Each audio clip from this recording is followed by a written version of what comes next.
हुनर है तो कद्र है। तो यहाँ अगर बच्चों आप लोगों के अंदर हुनर है तो कद्र है मेरे दोस्तों। इसलिए हम अपने अंदर हुनर लाने का हर संभव हमें प्रयास करना चाहिए।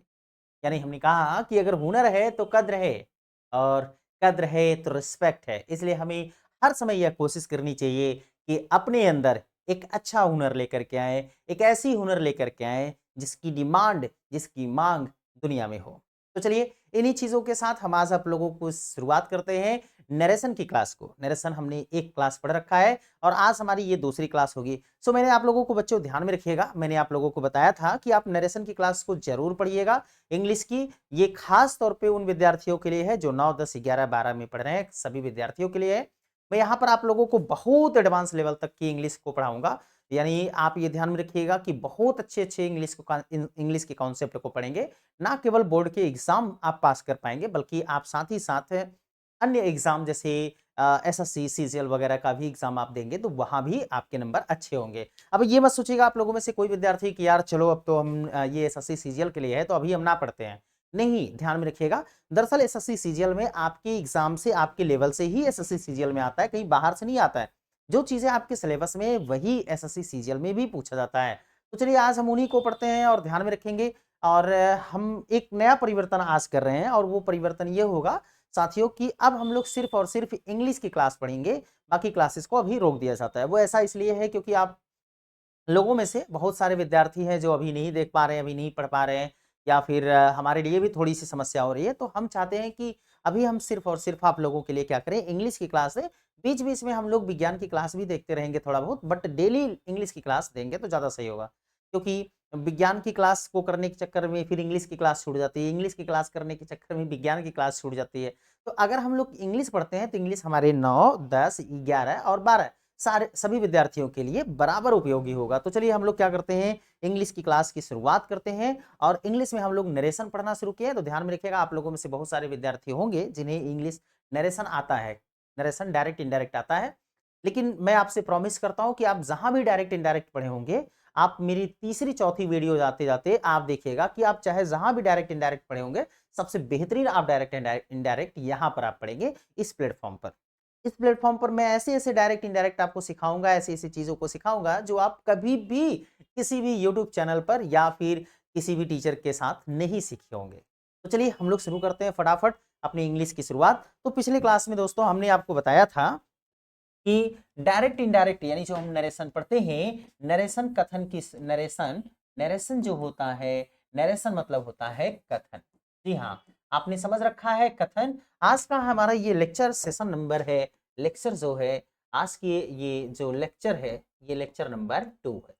तो ये आज की हमारी जो क्लास है, क्लास नंबर 2 है। तो ये बात हमें ध्यान में रखना होगा कि ये क्लास नंबर 2 है। हम लोगों ने पिछले क्लास में पढ़ा था कि नरेशन शब्द की उत्पत्ति कैसे हुई है, नैरेट से हुई है। नैरेट का मतलब क्या होता है, फिर नरेशन के पर्यायवाची शब्द कौन-कौन से हैं? नरेशन के पर्यायवाची शब्द जैसे असर्शन है, यानी जहाँ पर आप नरेशन शब्द कहते हैं, वहाँ पर आप असर्शन शब्द का भी यूज़ कर सकते हैं। तो हम इन्हीं बातों को पढ़ रहे थे और मैं आप लोगों से एक बात का और भी रिक्वेस्ट करना चाहूँगा कि अगर आप लोगों को किसी भी बात के लिए दिक्कत हो या कोई भी टॉपिक खास तौर पे चाहिए कि सर इस टॉपिक पर, इस विषय पर आप वीडियो बनाओ, तो आप कहा करें मैं उस विषय पर वीडियो बनाऊँगा। इससे ज़्यादा बेहतरीन होगा ये होगा कि आप लोगों का काम भी निकल जाएगा और वीडियो भी बन जाया करेगा। नहीं तो मैं कई बार क्या करता हूँ, कुछ ऐसा वीडियो बना देता हूँ जो कि आपके काम का नहीं या आप सोचते हैं कि यार मैं तो इसको जानता हूँ, मैं इसको पहचानता हूँ, तो ये वीडियो हम अभी नहीं देखते, चलो बाद में देखेंगे या फिर नहीं देखेंगे। तो आप लोग कम से कम जिसकी ज़रूरत हो रहा करे, आप बताएँ कि सर इसकी वीडियो बनाइए, मैं उसकी वीडियो बनाऊँगा और आप सभी लोग सीख पाएँगे। तो चलो यहाँ पर हम क्या करते हैं, नरेशन पढ़ते हैं और नरेशन में हमने देख रखा था इन सारी चीज़ों को। पिछली क्लास में हमने ये देखा था कि नरेशन में 2 भाग होते हैं, हमने इसको देख रखा था। एक डायरेक्ट नरेशन होता है, डायरेक्ट नरेशन होता है, पिछली वीडियो में हमने पढ़ा रखा है, तो इसलिए यहाँ पर आप लोग टेंशन वेंशन नहीं लेंगे, मैं बस इसको ऐसे जल्दी-जल्दी समझा रहा हूँ। और दूसरा हमारे पास होता है इनडायरेक्ट नरेशन, इनडायरेक्ट नरेशन। तो ये बात आप ध्यान में रखेंगे, इनडायरेक्ट नरेशन। भाई हमने ये देखा था डायरेक्ट नरेशन और इनडायरेक्ट नरेशन क्या होते हैं, कैसे होता है, क्या होता है, क्या नहीं होता है, उन सारी चीज़ों को हमने पढ़ रखा था। आज अब हम लोग आगे पढ़ेंगे और कुछ चीज़ों को सीखेंगे, ध्यान में रखिएगा। ठीक है? चलिए। एक लिखिएगा, नोट करके लगा करके लिखेंगे, नोट लगा करके लिखेंगे। पिछली क्लास में आप जा करके अगर आपने पहली क्लास नहीं पढ़ी है, तो पहली क्लास का नरेशन जा करके ज़रूर पढ़ लीजिएगा। फिर आज से हम दूसरी क्लास पढ़ते हैं, ठीक है? तो नोट नंबर 1 ये बात ध्यान रखेंगे। तो नोट नंबर 1 लिखिए। इस नोट नंबर 1 में क्या होता है वो ध्यान में रखेंगे। आप लिखेंगे यदि रिपोर्टिंग वर्ब, यदि पिछली क्लास में सब पढ़ा दिया गया है आपको, आप वहां पर जा करके देख सकते हैं इसको। यदि रिपोर्टिंग वर्ब, यदि reporting verb present PRESENT present या फ्यूचर टेंस में हो, या फ्यूचर फ्यूचर टेंस, यदि रिपोर्टिंग वर्ब प्रेजेंट या फ्यूचर टेंस में हो तो रिपोर्टेड स्पीच के टेंस में, रिपोर्टेड स्पीच के टेंस में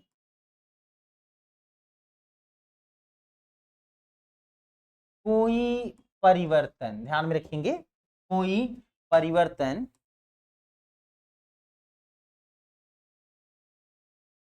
नहीं करते, कोई परिवर्तन नहीं करते हैं। तो ये बात आप ध्यान में रखेंगे। यदि रिपोर्टिंग वर्ब प्रेजेंट टेंस या पास्ट टेंस में होगा, sorry reporting verb present tense या फ्यूचर टेंस में होगा तो रिपोर्टेड स्पीच के टेंस में कोई परिवर्तन नहीं करेंगे। अब आप लोगों के मन में ये चल रहा होगा कि यार ये रिपोर्टिंग वर्ब का टेंस क्या है, रिपोर्टेड स्पीच का टेंस क्या है। तो पिछले क्लास में हमने आपको बता दिया था कि पहले रिपोर्टिंग वर्ब और रिपोर्टेड स्पीच किसे कहते हैं। अब आपको टेंस समझाता हूं, वो समझने का प्रयास करिएगा। देखिए इधर, जैसे टेंस का मतलब होता है, आप लोगों को ध्यान में रखना होगा कि आप यहां पर आप ध्यान में रखेंगे, आप यहां लिख लीजिएगा टेंस का मतलब, ये बात ध्यान में रखेंगे, ये किताबों में नहीं लिखा गया है, हम अपने मन से लिख रहे हैं ताकि आपको ज्यादा समझ में आए। टेंस का मतलब सहायक क्रिया, टेंस का मतलब आप लिख सकते हैं, ठीक है, टेंस का मतलब सहायक क्रिया और मुख्य क्रिया, मुख्य क्रिया है ना। तो टेंस का मतलब सहायक क्रिया और मुख्य क्रिया है, तो ये बात आप ध्यान में रखेंगे। टेंस का मतलब सहायक क्रिया और मुख्य क्रिया है। यानी अगर हम लोग यहाँ पर देख रहे हैं, हम लोगों ने देखा कि यदि रिपोर्टिंग वर्ब प्रेजेंट टेंस या फ्यूचर टेंस में हो तो रिपोर्टेड स्पीच के टेंस में कोई परिवर्तन नहीं होगा, मतलब सहायक क्रिया और मुख्य क्रिया में कोई परिवर्तन नहीं होगा। चलो एक छोटा सा एग्जांपल देखते हैं बच्चों, उसके बाद फिर हमें समझ में आएगा। लेकिन उसके पहले हम लोग यहाँ पर क्या करते हैं, पहचान लिख लेते हैं। तो आप लिखो प्रेजेंट टेंस की पहचान, ठीक है, आप लिखेंगे प्रेजेंट टेंस की पहचान, पहचान, ये है प्रेजेंट टेंस की पहचान। ध्यान में रखो प्रेजेंट टेंस की पहचान क्या होती है, ये बात आपको पता होनी चाहिए।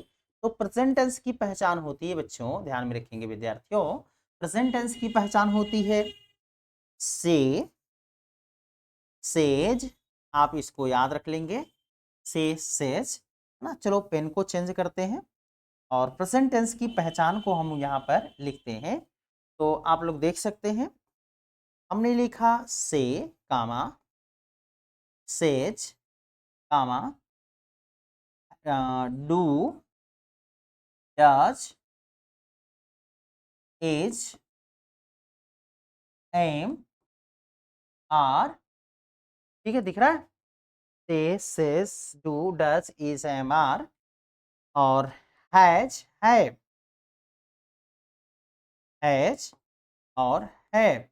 तो अगर इनमें से कोई भी एक आ जाएगा साथियों, ध्यान में रखेंगे, अगर इनमें से कोई भी एक रहेगा तो आप उसे मानेंगे कि वो प्रेजेंट टेंस है, ध्यान में रखेंगे। अगर इनमें से कोई भी एक है तो आप मान लेंगे प्रेजेंट टेंस है, रिपोर्टिंग वर्ब, ठीक है। अब देखते हैं इधर हम लोग, तो है ना, चलो एक एग्जांपल करते हैं, तो फिर एग्जांपल हम जब करेंगे तो हमें ज्यादा समझ में आएगा।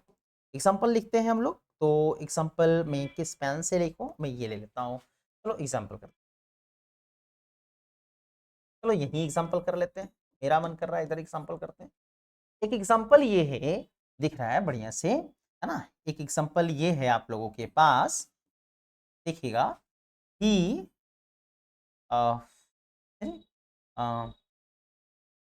You say to me comma inverted comma, फिर इसके बाद हम लोग लिखेंगे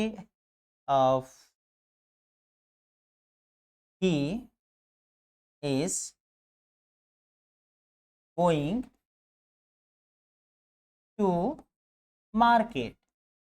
हमें बस ये लिख लेना है he is going to market. चलो बहुत छोटा अक्षर दिख रहा है तो मैं थोड़ा सा और इसको कर लेता हूँ बड़ा, ताकि आप लोगों को और अच्छे से ये दिखे। तो हमने इसको क्या कर लिया दोस्तों, इसको हमने कर लिया इधर, ताकि और आप लोगों को अच्छे से दिखे। तो मैंने एग्जाम्पल को और इधर कर लिया, और इधर हमने लिखा you say to me he is he is going to market. तो ये बात आपको ध्यान में रखना होगा। कहाँ गया भाई, अरे तेरी की मार्केट और इन्वर्टेड कामा क्लोज, तो संभवतः दिख रहा होगा जी, बिल्कुल सही। अब यहाँ पर देखो आपको कुछ नहीं करना है, आपको बस इसको बनाना है, डायरेक्ट इनडायरेक्ट है। आप यहाँ पर जानते हैं विद्यार्थियों कि ये यहाँ से लेकर के यहाँ तक जो हमारा है, इसे हम रिपोर्टिंग वर्ब कहते हैं और इसे हम रिपोर्टेड स्पीच कहते हैं। ये देखो रिपोर्टिंग वर्ब है, ये रिपोर्टिंग वर्ब है। जो एक कामा में लिखा होता है उसे रिपोर्टिंग वर्ब कहते हैं, जो दो कामा में लिखा होता है उसे रिपोर्टेड स्पीच कहते हैं। पिछली क्लास में भी आपको बताया गया था। तो और यहाँ पर जो है इसे हम रिपोर्टेड स्पीच कहते हैं। क्या बोलते हैं, रिपोर्टेड स्पीच। तो भाई पब्लिक बोली आप लोग जो देख रहे हैं वो बताएं कि इसे हम क्या बोलते हैं, रिपोर्टेड स्पीच। देखो कुछ नहीं करना है, आपको बस इसका सीधा सीधा आंसर लिखना है, और आंसर बहुत ही आसान है। आप जितना सोचते हैं ना उससे भी आसान है। चलो दिखाते हैं आपको कितना आसान इसका आंसर है। साथियों अगर हम लोग इसका आंसर लिखना शुरू करें तो यहां पर देखो, सबसे पहले ये रिपोर्टिंग वर्ब है, रिपोर्टिंग वर्ब को लिखते हैं। यू है तो यू लिखेंगे। देखो से के बाद ऑब्जेक्ट आ गया है, से के बाद ऑब्जेक्ट मी है। पिछली क्लास में हमने आपको बताया था कि अगर से के बाद ऑब्जेक्ट आ जाता है तो से टू को किस में बदल देंगे, टेल में बदल देंगे। जाकर के आप पिछली क्लास को देख लीजिए, पिछली क्लास में आपको पढ़ाया गया है, इसके पहले की जो वीडियो है आप उसको जरूर देखिएगा, आपको समझ में आएगा। तो यहाँ पर से के बाद ऑब्जेक्ट है, ये ऑब्जेक्ट है मी, तो मी जब ऑब्जेक्ट है तो हम से टू को बदल देंगे किसमें, टेल में बदल देंगे, क्योंकि इसके बाद ऑब्जेक्ट है। तो से टू को बदलेंगे टेल में, तो यहाँ लिखेंगे हम टेल। फिर इसके बाद हम क्या करेंगे, मी लगाएंगे, तो मी लगा लो, है ना, ये मी हो गया। अब देखो हमें क्या करना है, हम ये जानते हैं कि कामा और इन्वर्टेड कामा हटाने के लिए क्या लगाते हैं, दैट लगाते हैं। आप लोगों में से जिन भी विद्यार्थियों को नहीं पता आप जाकर के पिछली वीडियो जरूर देखिएगा। यहाँ कामा और इन्वर्टेड कामा हटाने के लिए हम लोग दैट लगाते हैं। अब देखो हमें क्या लिखना है, हमें लिखना है आगे के सेंटेंस, ये रिपोर्टेड स्पीच को। अब मेरी बात ध्यान से सुनना, रिपोर्टेड स्पीच को लिखने से पहले आपको दिमाग में एक बात बत्ती जलनी चाहिए, और वो क्या, यहाँ पर देखो क्या लिखा गया है। यदि रिपोर्टिंग वर्ब प्रेजेंट टेंस या फ्यूचर टेंस में हो, रिपोर्टिंग वर्ब का मतलब ये जो एक कामा में दिया गया है, ध्यान से समझिएगा। यह लिखा गया है यदि रिपोर्टिंग वर्ब प्रेजेंट या फ्यूचर टेंस में हो, यानी ये एक कामा में जो दिया है वो उसकी बात हो रही है कि अगर रिपोर्टिंग वर्ब प्रेजेंट टेंस या फ्यूचर टेंस में होगा तो रिपोर्टेड स्पीच के टेंस में कोई परिवर्तन नहीं करते हैं। मतलब रिपोर्टेड स्पीच के टेंस में कोई परिवर्तन नहीं करते। और टेंस का मतलब होता है विद्यार्थियों, यहां पर देखिएगा, टेंस का मतलब सहायक क्रिया और मुख्य क्रिया है। तो यानी रिपोर्ट जब हमारा यहां पर देखिएगा, बस आप ऐसे समझिएगा, अगर आपको वो ऊपर पढ़ने से ना समझ में आया तो यहां सुनिएगा। अगर ये हमारा रिपोर्टिंग वर्ब प्रेजेंट टेंस में रहेगा तो रिपोर्टेड स्पीच के टेंस में कोई परिवर्तन नहीं करेंगे, मतलब सहायक क्रिया मुख्य क्रिया में कोई परिवर्तन नहीं करेंगे। तो देखो यहाँ पर, यहाँ ये जो है रिपोर्टिंग वर्ब जो है ये प्रेजेंट टेंस में है कि नहीं है, तो इसको देखने के लिए यहाँ पर आप देखो क्या इस प्रेजेंट टेंस की ये पहचान है। प्रेजेंट टेंस की पहचान क्या होती है, से होता है, सेज होता है, डू होता है, डस होता है, इज है, एम है, आर है, हैज है और हैव है। तो आप बताओ कि इनमें से कोई एक है कि नहीं यहाँ पर। तो आप देख सकते हैं कि इनमें से ये है से का उपयोग यहां पर किया गया है, तो ये प्रेजेंट टेंस की पहचान से है। अगर यहां आ गया तो इसका मतलब ये प्रेजेंट टेंस है। तो रिपोर्टिंग वर्ब अगर प्रेजेंट टेंस है तो रिपोर्टेड स्पीच के टेंस में कोई परिवर्तन नहीं करेंगे। इसका मतलब है कि इसके सहायक क्रिया और मुख्य क्रिया में कोई भी परिवर्तन नहीं करेंगे, जैसे है वैसे लिखेंगे। तो लिख दो ऐसे। यहां पर है तो ही लगाएंगे, इज है तो इज लिखेंगे, गोइंग है तो गोइंग लगाएंगे, टू है तो टू लिखेंगे, और अंत में मार्केट है तो मार्केट लिखेंगे विद्यार्थियों, और अंत में फुल स्टॉप लगाएंगे। देखो मैंने कोई परिवर्तन किया सहायक क्रिया मुख्य क्रिया में? कोई परिवर्तन नहीं किया। तो यही तो है कि अगर रिपोर्टिंग वर्ब प्रेजेंट टेंस में या फ्यूचर टेंस में रहेगा तो रिपोर्टेड स्पीच का टेंस नहीं बदलेगा। फिर से देखो एक दूसरा एग्जांपल, आपको समझ में आएगा, है ना? और अगर समझ में आ जाए तो जरूर आप लोग बताना कि हाँ सर समझ में आ गया। और इस वीडियो को आप नोट करते रहना, क्योंकि मैं डेली ग्रामर पढ़ाऊंगा, इंग्लिश ग्रामर पढ़ाऊंगा, और विज्ञान को मैं अब बीच बीच में पढ़ाऊंगा। विज्ञान की क्लास रुकेगी थोड़ा बहुत, लेकिन इंग्लिश ग्रामर की क्लास कभी नहीं रुकेगी, प्रॉमिस है आपसे। ये क्लास आप जरूर नोट करते रहना। चलो आगे देखते हैं, एक दूसरा एग्जाम्पल देखो। दूसरा एग्जाम्पल हम लोग यहाँ लिखते हैं। हमने लिखा he has, he has said, comma, inverted comma, he has said of Mohan,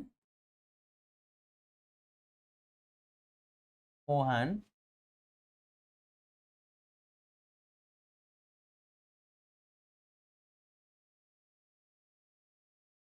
writes, Mohan writes a book, और inverted comma close.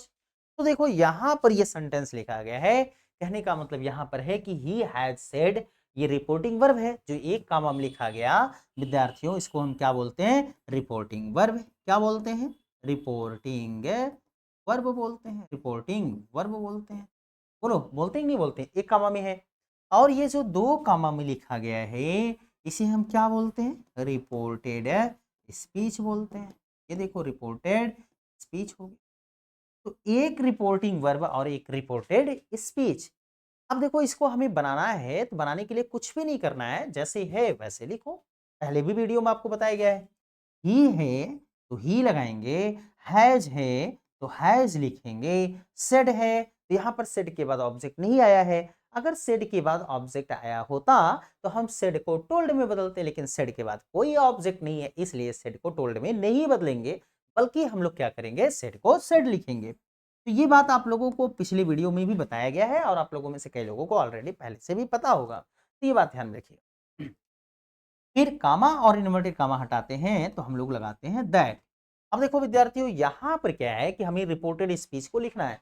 Reported speech को लिखने से पहले आप ध्यान में रखिएगा, मैंने क्या कहा, यहाँ ऊपर लिखा गया है कि यही रिपोर्टिंग वर्ब प्रेजेंट टेंस में या फ्यूचर टेंस में होगा तो रिपोर्टेड स्पीच का टेंस नहीं बदलेगा। और टेंस का मतलब सहायक क्रिया मुख्य क्रिया, सहायक क्रिया मुख्य क्रिया। मेरी बात ध्यान से सुन लीजिएगा। अगर टेंस का मतलब है टेंस में परिवर्तन की बात हो रही है, अगर टेंस में बदलाव की बात कहा जा रहा है, तो सहायक क्रिया मुख्य क्रिया होगा, तो वो बात आप ध्यान में रखना। यहाँ पर है सहायक क्रिया मुख्य क्रिया, तो यहाँ पर देखो ही हैज सेड, फिर कामा इंटेड कामा, और फिर क्या करेंगे? Mohan rights a book. तो अब देखो इसको हमें लिखना है मोहन राइट्स अ बुक, तो यहाँ पर इसको कैसे लिखेंगे इस बात को समझते हैं। इसको देखो सबसे पहले आप ये देखिए, यहाँ पर ये रिपोर्टिंग वर्ब है ही हैज सेड। जब ही हैज सेड है तो इसमें ये क्या है? प्रेजेंट टेंस में है कि फ्यूचर टेंस में है कि किसी और टेंस में है? इसको देखने के लिए आप देखो यहाँ पर, यहाँ कहीं कहीं यहाँ लिखा गया, देखो हैज, यहाँ पर हैज है। आप देखो यहाँ पर हैज लिखा दिख रहा है, यहाँ पर है ना। मैं थोड़ा सा बगल हो जाता हूँ, साइड हो जाता हूँ, यहाँ पर देखो मेरे हाथ के पास यहाँ हैज लिखा गया, मतलब ऐसे आप देखो यहाँ हैज लिखा गया है, ठीक है, यहाँ हैज लिखा गया है, और यही हैज आप यहाँ पर देख सकते हैं, यहाँ भी है हैज।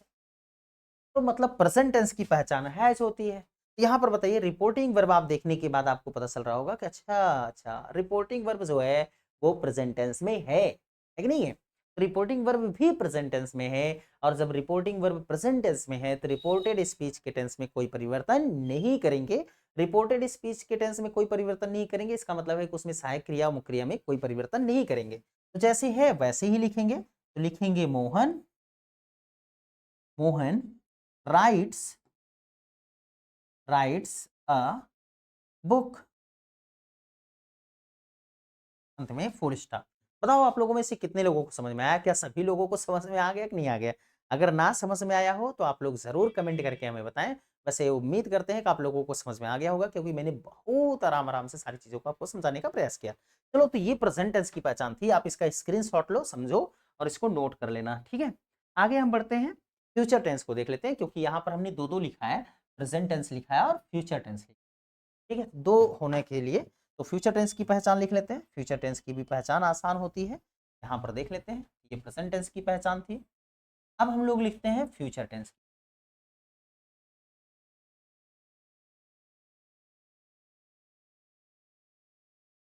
चलिए, यहाँ पर देखिए, तो लिखेंगे हम लोग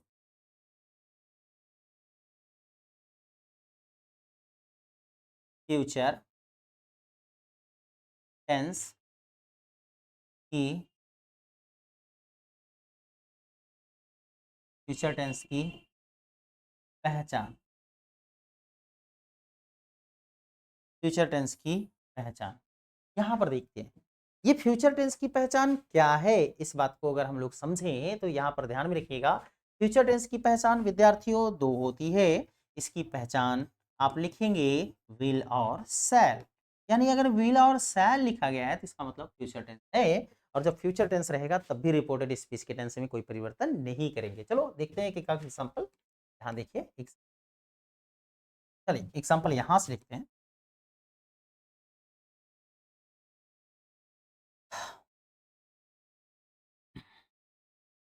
देखिएगा, हमने यहाँ पर लिखा he will say to me, comma inverted comma, he will say to me, he has done, he has done his work, his work, WORK, ठीक है, his work, ठीक है। थोड़ा सा इसको हम क्या कर लेते हैं, इसको हम थोड़ा सा his done his work, चलो यहाँ done his work, और अंत में इन्वर्टेड कामा क्लोज। अब एक बात बताओ कि यहाँ पर हमें क्या करना है, ये एक कामा में लिखा गया है तो क्या है, रिपोर्टिंग वर्ब है, और ये 2 कामा में लिखा गया तो रिपोर्टेड स्पीच है, तो इसी को हमें बनाना है, सिंपल सी बात है। देखते हैं, यहाँ पर देखो, यहाँ पर है यानी ही विल से टू लिखा गया है तो इसका आंसर लिखेंगे तो हो जाएगा ही विल विल। अब यहाँ पर देखो, से के बाद ऑब्जेक्ट आ गया है, यानी मी ऑब्जेक्ट है। जब से के बाद मी ऑब्जेक्ट है तो से टू को किस में बदल देंगे, से टू को बदल देंगे टेल में, तो इसलिए हम लोग यहाँ पर लिखेंगे ही विल टेल, टेल और उसके बाद मी, ही विल टेल मी। फिर आप क्या करेंगे, कामा इन्वर्टेड कामा हटाएंगे तो क्या लगाएंगे विद्यार्थियों, दैट लगाएंगे, तो लगाओ दैट, है ना, दैट लगा दिए।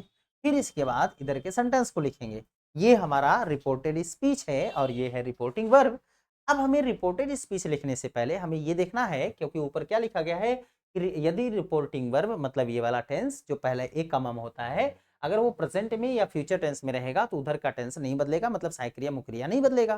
तो यहाँ पर देखिए ये है विल, और कौन सा टेंस हो गया, फ्यूचर टेंस हो गया। तो जब ये फ्यूचर टेंस में है तो रिपोर्टेड स्पीच के टेंस में यानी इसके सहायक क्रिया और मुख्य क्रिया में कोई परिवर्तन नहीं करेंगे, जैसे है वैसे लिख देंगे। तो चलो वैसे लिखते हैं, यहाँ पर हो जाएगा ही,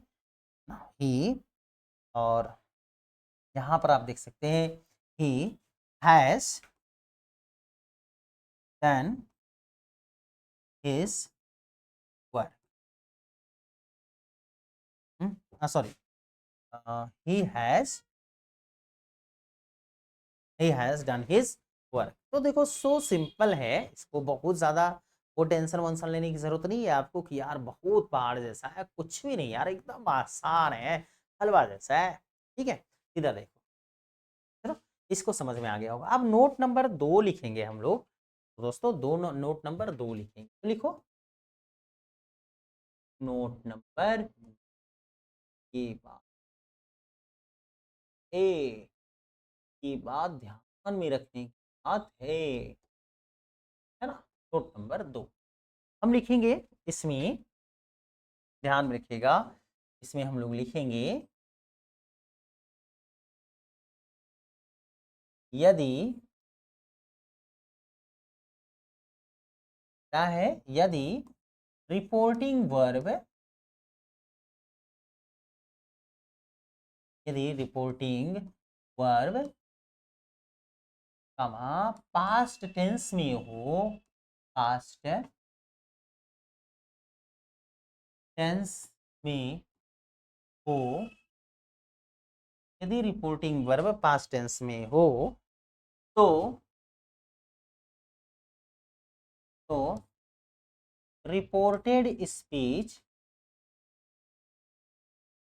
रिपोर्टेड स्पीच, स्पीच के टेंस में परिवर्तन करते हैं, रिपोर्टेड स्पीच के टेंस में निम्न परिवर्तन करते हैं, देंगे हम तो निम्न परिवर्तन करते हैं।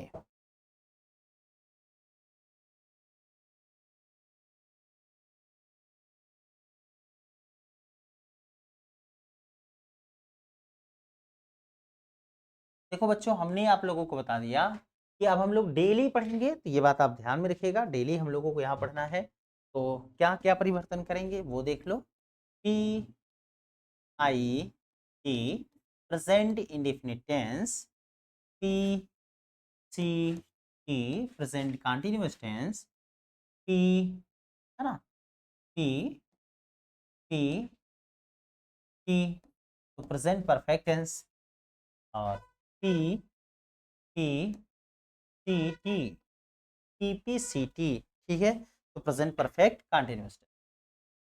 यहाँ पर, यहाँ इसके लिए हम लोग दो लिखेंगे, एक लिखेंगे, एक में, नंबर एक में हम लोग लिखेंगे डू, या फिर सॉरी, हम लोग लिखेंगे मेन वर्ब की फर्स्ट फॉर्म, या फिर हम लोग लिखेंगे मेन वर्ब की फर्स्ट फॉर्म में, मेन वर्ब की फर्स्ट फॉर्म में यस या ई एस। हम लोग यहाँ पर दूसरा लिखेंगे मेन वर्ब की सॉरी डू, या फिर हम लोग लिखेंगे डू, या फिर लिखेंगे डैश, और यहाँ पर हम लोग लिखेंगे डू या डैश के साथ हम लोग लिखने वाले हैं मेन वर्ब की फर्स्ट फॉर्म, ठीक है, ये मेन वर्ब की फर्स्ट फॉर्म होगा बच्चों। यहाँ पर क्या करेंगे, हम लोग लिखेंगे इज, एम और आर, फिर हम लोग इसी के तुरंत बाद, मतलब मेन वर्ब की फर्स्ट फॉर्म होता है, मेन वर्ब की फर्स्ट फॉर्म में आईएनजी रहेगा, ये लगा होगा, तो आप ध्यान में रखना। फिर इसके बाद हम लोग यहाँ पढ़ेंगे प्रेजेंट परफेक्ट टेंस में हैज और हैव, इनके साथ मेन वर्ब का थर्ड फॉर्म लिखा होता है, तो मेन वर्ब का थर्ड फॉर्म लिखेंगे। यहाँ हम लोग पढ़ते हैं हैज बीन, और क्या पढ़ते हैं, हैव बीन। तो जब हम यहाँ हैज बीन और हैव बीन पढ़ते हैं, इसके बाद मेन वर्ब की फर्स्ट फॉर्म में हम लोग लगाते हैं आईएनजी, ठीक है। तो चलो दिख रहा होगा, मेन वर्ब के फर्स्ट फॉर्म में हम लोग लगाएंगे बच्चों आईएनजी, तो आईएनजी लिख दिया, ठीक है। देखो यहाँ पर थोड़ा सा इसको मैं मध्यम मध्यम कर लूँ, इधर कर लूँ, ठीक है। क्या देखिएगा, तो हमने इसको लगा दिया आई एन जी, तो ये है आई एन जी, तो ये बात ध्यान रखिए। चलो देखते हैं, अब इधर हमने क्या कर रखा है, नीचे हमने लिखा पी आई टी, फिर हमने यहाँ लिखा पी सी टी, यहाँ हमने लिखा पी पी टी, और यहाँ हमने लिखा पी पी सी टी। अब देखो बच्चों, ध्यान में हमें रखना है, वो ये ध्यान में रखना है कि अगर यहाँ पर, चलो पहले अभी लिख लेते हैं, तब आपको बताते हैं, समझाते हैं, ताकि आप इसको समझ पाओ। यहाँ पर इसके अंदर ये पास्ट ध्यान में रखिएगा, ये क्या लिखा गया है, पास्ट इंडेफिनिट टेंस है, ये पास्ट कंटीन्यूअस टेंस है, ये पास्ट परफेक्ट टेंस है, और ये पास्ट परफेक्ट कंटीन्यूअस टेंस है। ऊपर लिखा गया जो है वो present indefinite, present continuous tense, present perfect और प्रेजेंट परफेक्ट कंटीन्यूअस टेंस है। इस बात को आप ध्यान में रखिएगा। यहाँ पर हम लोग लिखते हैं तो ये हो जाता है हमारे पास मेन वर्ब की सेकेंड फॉर्म, ये होगा। दूसरा हम लोग लिखेंगे तो हम लोग लिखेंगे main did, did plus main verb की फर्स्ट फॉर्म। ठीक है, ये बात आप ध्यान में रखेंगे। यहाँ पर हम लोग विद्यार्थियों क्या लिखते हैं, यहाँ पर इनके नीचे पहचान जो है इनकी पास्ट कंटिन्यूअस की वाज और वर होती है। इनके बाद हम क्या करेंगे, मेन वर्ब की फर्स्ट फॉर्म में आईएनजी जोड़ देते हैं। यहाँ क्या है, यहाँ है हैड, यहाँ पर है हैड, और हैड के बाद हम मेन वर्ब की थर्ड फॉर्म लिखते हैं। और फिर यहाँ है हैड बीन है, और इस हैड बीन के बाद हम मेन वर्ब की फर्स्ट फॉर्म में आईएनजी जोड़ देंगे। जैसा रहेगा मतलब वैसा ही कर देंगे। चलो दिखाते हैं आपको, थोड़ा आप समझने का प्रयास करना, आपको ज़्यादा समझ में आएगा बच्चों। अगर हम लोग इसको ऐसे देखो, सुनो मेरी बात ध्यान से। रिपोर्टिंग वर्ब, यहाँ पर आप लोगों को सब कुछ दिख रहा होगा बढ़िया से। तो पहले मैं क्या करता हूँ, इनको थोड़ा सा छोटा कर लेता हूँ। चलो पहले इसे दिखा लेते हैं तब बताते हैं। देखो यहाँ पर लिखा गया है कि यदि रिपोर्टिंग वर्ब मतलब एक कामा में जो चीजें लिखी गई होंगी, ठीक है, यदि रिपोर्टिंग वर्ब मतलब एक कामा में जो लिखी गई है पास्ट टेंस में हो तो रिपोर्टेड स्पीच के टेंस में परिवर्तन होता है, यानी प्रेजेंट टेंस में रहता है और फ्यूचर टेंस में रहता है तो परिवर्तन नहीं होता है, लेकिन पास्ट टेंस में रहेगा तो परिवर्तन करेंगे। और क्या परिवर्तन करेंगे तो वो आप यहाँ पर देखिए कि अगर रिपोर्टिंग वर्ब पास्ट टेंस में है तो रिपोर्टेड स्पीच का टेंस बदलेगा, और रिपोर्टेड स्पीच का टेंस अगर प्रेजेंट इंडेफिनिट में रहेगा तो पास्ट इंडेफिनिट में बदलेगा, प्रेजेंट कंटीन्यूअस में रहेगा तो पास्ट कंटीन्यूअस में बदलेगा, प्रेजेंट परफेक्ट टेंस में रहेगा तो पास्ट परफेक्ट टेंस में बदलेगा, और प्रेजेंट परफेक्ट कंटीन्यूअस टेंस में होगा तो पास्ट परफेक्ट कंटीन्यूअस टेंस में बदलेगा। चलो अब हम आप लोगों को थोड़ा सा यहाँ पर समझाएंगे कुछ और चीजों को, आप उसको देखिए और समझने का प्रयास कीजिए।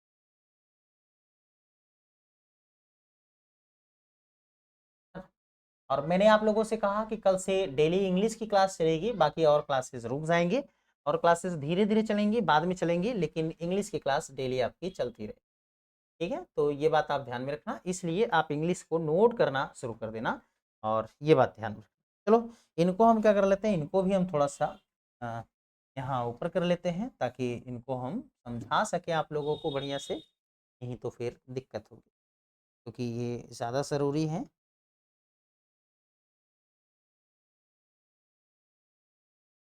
ठीक है, तो मैंने इनको छोटा नहीं किया है, बस मेरा उद्देश्य था कि मैं इनको थोड़ा बड़ा ही रखूं, बट इनको थोड़ा सा ऊपर कर, और हल्का सा अगर मिनिमाइज कर सकते हैं तो कर देते हैं।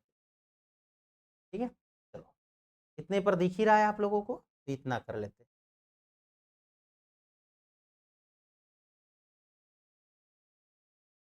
है ना, तो आप लोगों में से जितने लोग थे इसका चार्ट आप लोग, अगर आप लोगों को स्क्रीनशॉट लेना था तो आप पहले भी ले सकते हैं, या अभी थोड़े रुके रहिए और आप लोग इसका पूरा का पूरा स्क्रीनशॉट ले लो, देखिएगा। चलिए अब सब दिख रहा है। ठीक है, तो यहाँ पर क्या है साथियों, अगर पास्ट यानी प्रेजेंट इंडेफिनिट में रहेगा तो पास्ट इंडेफिनिट में बदलेंगे, और पास्ट कंटीन्यूअस प्रेजेंट कंटीन्यूअस में रहेगा तो पास्ट कंटीन्यूअस में, प्रेजेंट परफेक्ट में रहेगा तो पास्ट परफेक्ट में, और प्रेजेंट परफेक्ट कंटीन्यूअस टेंस में रहेगा तो पास्ट परफेक्ट कंटीन्यूअस टेंस में बदलेंगे। लेकिन अगर पास्ट इंडेफिनिट में रहेगा तो किस में बदल देंगे, पास्ट परफेक्ट टेंस में बदलेंगे, और अगर पास्ट कंटीन्यूअस में रहेगा तो पास्ट परफेक्ट टेंस में। चलो एग्जाम्पल देखते हैं थोड़ा सा। तो सबसे पहले हम लोग क्या करते हैं, पास्ट टेंस की पहचान लिखते हैं। आप लिखो फटाक से, पास्ट टेंस की पहचान लिखेंगे हम लोग, यहाँ पर देखेंगे ताकि हमें समझ में आए चीजें ज्यादा आसानी से, है ना। चलो यहाँ देखते हैं, आप लिखने पास्ट टेंस की पहचान, पास्ट टेंस की पहचान।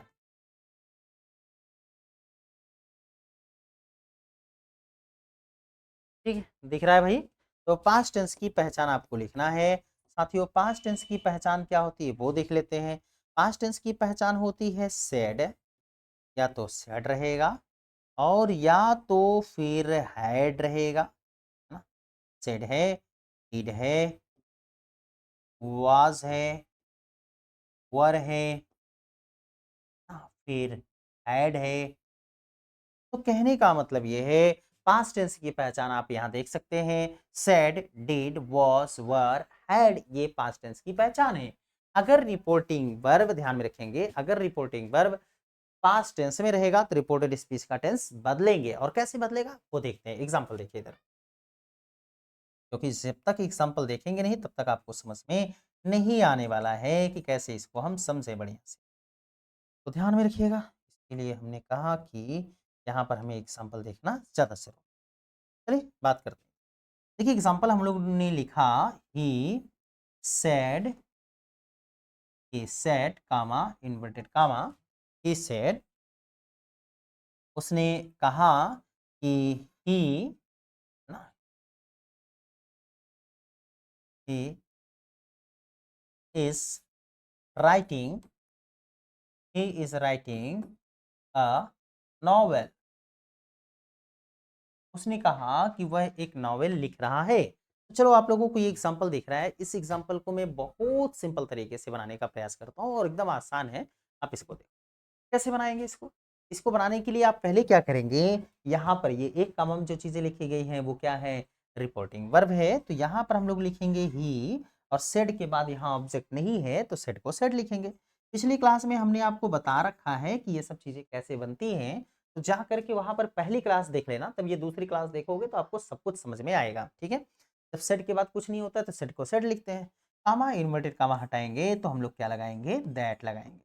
अब देखो बच्चों यहाँ पर हमें क्या करना है, यहाँ देखना है, ये देखो ये रिपोर्टिंग वर्ब है जो एक कामा में लिखा गया है। ये रिपोर्टिंग वर्ब किस टेंस में है, प्रेजेंट में है कि पास्ट में है कि फ्यूचर में। चलो प्रेजेंट में देख लेते हैं। इधर देखो प्रेजेंट की पहचान क्या थी, प्रेजेंट की पहचान तो मैंने मिटा दिया, लेकिन प्रेजेंट की पहचान अगर आप लोग देखोगे तो प्रेजेंट की पहचान अपनी कॉपी में सा करके देखो। प्रेजेंट की पहचान हमने लिखवाया है say, says, do, does, is, and, are, has, have, ऐसा लिखवाया है। तो उनमें से कुछ भी तो यहाँ नहीं आया, ना से आया ना सेज आया, ना तो do does is am are was is am are नहीं आया, हैज हैव भी नहीं आया। तो इसका मतलब है कि ये पास्ट टेंस में है।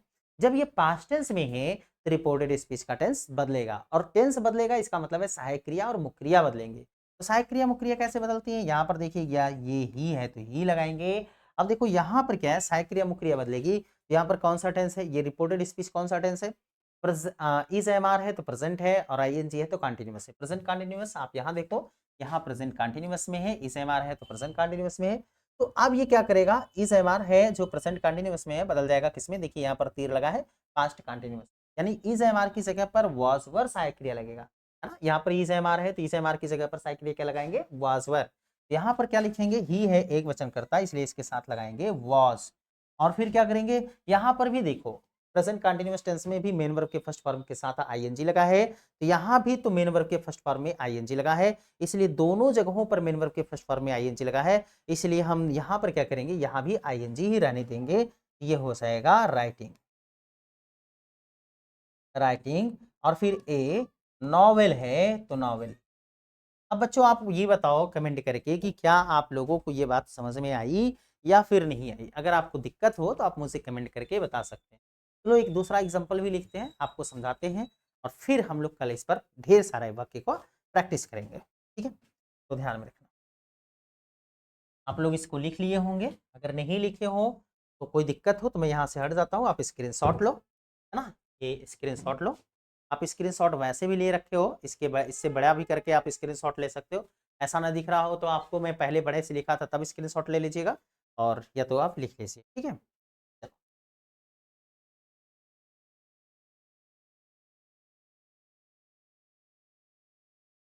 चलो एक दूसरा एग्जाम्पल देखते हैं दोस्तों। यहाँ पर एक दूसरा एग्जाम्पल हम लोग देखते हैं कि भाई हाँ, तभी तो मैं सोच रहा हूँ। ठीक है, एक दूसरा एग्जाम्पल देखते हैं। भाई एक दूसरा एग्जाम्पल है,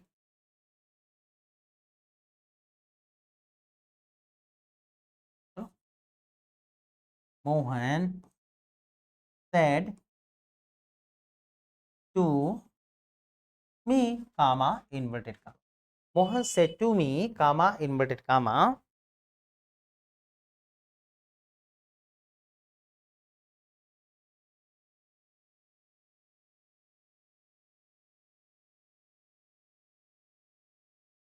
राम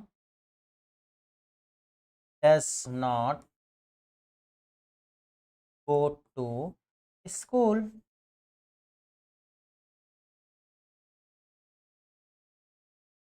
और इन्वर्टेड कामा क्लोज। ये बात आपको ध्यान में रखना होगा, यहाँ पर ये चीज़ें हैं, इसको आपको बनाना होगा। तो अब आप कैसे बनाएँगे, ये बात ध्यान में रखिएगा। कैसे बनाएँगे इस चीज़ को? तो इसको बनाने के लिए आप एकदम सिंपल सा मेथड है, कुछ भी नहीं करना है, आपको ये चार्ट ध्यान में रखना है। कैसे आप बनाएँगे वो देखते हैं। इसको बनाने के लिए सबसे पहले ये रिपोर्टिंग वर्ब है, रिपोर्टिंग वर्ब को लिखते हैं। हम लोग लिखेंगे मोहन है तो मोहन लिखेंगे, है ना? सेड है तो सेड टू है यहाँ पर। देखो सेड के बाद ऑब्जेक्ट आ गया, मी आ गया, तो सेड टू को किस में बदल देंगे? टोल्ड में बदल देंगे। आप लोगों को पहले पढ़ाया गया था, पहली वीडियो में है आपके। से अगर से टू रहेगा, ध्यान में रखेंगे, अगर ये से टू होता है, से टू रहता है तो इसको हम टेल में बदलते हैं, टेल में बदलते हैं। लेकिन अगर ये सेड टू होता है, सेड टू होता है तो इसको हम टोल्ड में बदलते हैं। इतनी बात तो आपको पता ही है ना? इसको इसमें बदल देते हैं, इसको इसमें बदल देते हैं। ठीक है, तो यहाँ पर देखो सेड टू है, तो जब सेड टू है तो सेड टू को किस में बदल देंगे? टोल्ड में बदल देंगे। इसलिए यहाँ पर हम लोग विद्यार्थियों लिखेंगे टोल्ड। फिर इसके बाद क्या लगाएंगे? मी लगाएंगे। मी लगा लो, मी लगाएंगे, कामा इन्वर्टेड कामा हटाएंगे तो क्या लगाएंगे? दैट लगाएंगे। तो लिखो दैट। आगे है Ram does not go to school. तो पहले उसको लिखने से पहले ये रिपोर्टिंग वर्ब आप देखो किस टेंस में है, प्रेजेंट में है कि पास्ट में है कि फ्यूचर में है। आप यहाँ पर देखो, है ना? तो यहाँ पर अगर आप देखेंगे तो यहाँ पर सेड लिखा गया है। सेड किसकी पहचान है? यहाँ पर आप देख रहे हैं पास्ट की है ना? इसमें do does is am are was, do does is am are या हैज हैव तो नहीं है, विल सेल नहीं है, तो इसलिए ये तो ना तो प्रेजेंट में है और ना ही फ्यूचर टेंस में है। तो जब ये प्रेजेंट में नहीं है, फ्यूचर में नहीं है, तो आप देख रहे हैं पास्ट में है। और जब पास्ट टेंस में है रिपोर्टिंग वर्ब तो रिपोर्टेड स्पीच का टेंस बदलेगा। अब रिपोर्टेड स्पीच का टेंस बदलेगा मतलब सहायक क्रिया बदलेगी, इसीलिए आपको ध्यान में रखना है। तो सहायक क्रिया बदलेगी तो इसका मतलब क्या है? सहायक क्रिया डस है और गो है, सहायक क्रिया मुख्य क्रिया बदलेगी। तो अब देखो यहाँ पर आप लोग देख सकते हैं कि सहायक, ये देखिए डस है तो डस है, सहायक क्रिया है तो बदलेगा। यहाँ पर सहायक क्रिया कहाँ पर डस है? इस पूरे चार्ट में देखो सहायक क्रिया कहाँ पर डस है? यहाँ नहीं नहीं, यहाँ इधर गई, नहीं नहीं, यहाँ है ना? हाँ, वेरी गुड, यहाँ है डस सहायक क्रिया। डू है और डस है, तो डस बदल जा रहा है, किस नंबर पर है? दूसरे नंबर पर है बच्चों। तो दूसरे नंबर का दूसरे नंबर पर आ जाता है, यानी ये दूसरे नंबर पर है तो ये दूसरे नंबर, ठीक है? तो ये बात ध्यान में रखिएगा, दूसरे नंबर का दूसरे नंबर में। तो यहाँ डीड है, यहाँ डू डस है तो यहाँ पर डीड हो जाएगा। तो चलो यहाँ पर लगा लेते हैं, लिखो राम, हमने राम को राम लिखा, राम। फिर इसके बाद हम लोग क्या लिखेंगे? जहां पर डस है, डस के स्थान पर क्या लिखेंगे? डिड लगाएंगे। यहाँ लिखो डिड। नॉट है तो नॉट लगाएंगे।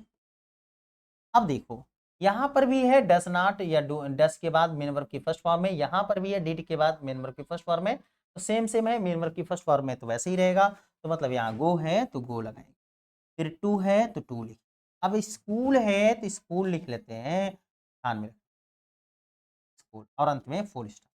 तो देखो इतना आसान था डायरेक्ट से इनडायरेक्ट बनाना। आप लोगों को मैं ढेर सारा प्रैक्टिस आगे कराऊंगा और आगे मैं कुछ एडवांस चीज़ों को बताऊंगा जो आप लोगों को नहीं पढ़ाया जाता है स्कूलों में, कोचिंगों में। तो मैं उन चीज़ों को भी यहाँ पर पढ़ाऊंगा, तो इसलिए आप लोग इस वीडियोस को डेली देखते रहिएगा। और आप लोगों को कैसा लगा ये वीडियो आप ज़रूर मुझे बताइएगा। मुझे आप लोगों के कमेंट का इंतज़ार रहता है, तो इसलिए आप अपने कमेंट को ज़रूर मुझे दें। तो चलिए आज की ये क्लास बस यहीं तक। कैसा आपको वीडियो लगा? आप वीडियो को ज़रूर नोट कर लिया करिए, ये सारे विद्यार्थियों के लिए है। आप चाहे किसी भी क्लास में पढ़ते हो, 9, 10, 11, 12 में किसी में भी पढ़ते हैं, आप इसको नोट करते रहिएगा, सीखते रहिएगा, क्योंकि आगे हम जो पढ़ाने वाले हैं वो बहुत स्पेशल पढ़ाने वाले हैं। अगर ये सब चीज़ें नहीं आएँगी तो आगे आप चीज़ों को नहीं सीख पाएँगे। ठीक है? तो चलिए मिलते हैं अगली क्लास में, तब तक के लिए दीजिए हमें इजाज़त। जय हिंद, जय भारत। लेकिन उसके पहले आप खुश रहें, मस्त रहें, अच्छे रहें, स्वस्थ रहें। चलिए, जय हिंद, जय भारत।